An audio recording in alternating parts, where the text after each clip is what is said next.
One of the most rewarding parts of being a musical director in pantomime is being able to create underscore. That's music that goes underneath scenes. It can help set the right tone and really help move the scene along, move the drama along.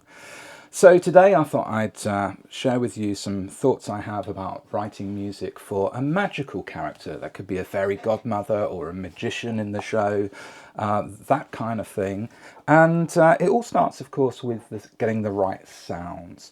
And you can hear I've got lots of twinkly sounds going on here, lots of high frequency sounds. On my MainStage patch, I've got a glockenspiel, celeste, really tinkly, beautiful percussion instrument.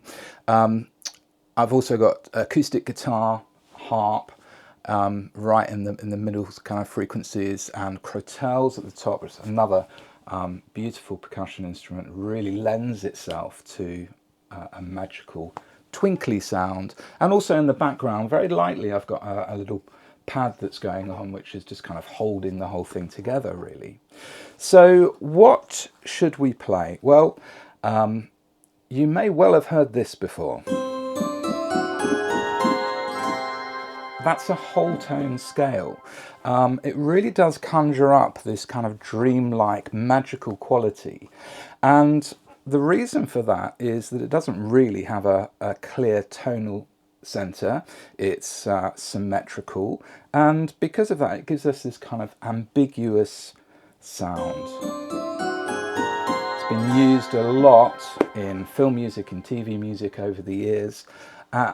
As with all media music, it's all about cultural kind of association, really. You know, way back when somebody decided that sounds dreamy, magical, and then it's been used so many times over the years that now we really associate that sound with something magical.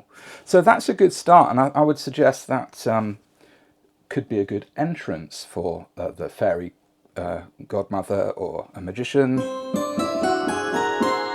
And then you need to go into something else to help keep the scene moving along. And I really like this idea of using arpeggios in triplets. It really keeps a gentle kind of movement going. So I'm playing a C major arpeggio, followed by a D major arpeggio. But you'll notice that I'm keeping my left hand as a pedal point on C, and that creates a little bit of tension. And then when you go back to the C, you get a little resolution. And playing between those two ideas really gives us a magical kind of sound. And that pedal point is really anchoring everything together. So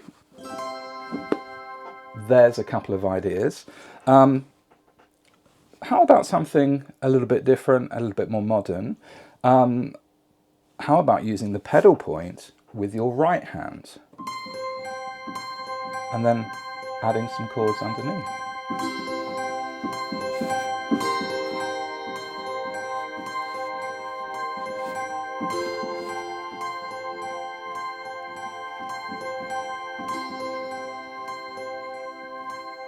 I'm just making this up a little bit as I'm going along here, but I started with a C major chord in my left hand against that C, works well, and then moving up to E flat in the left hand creates a really nice little bit of tension, and then the F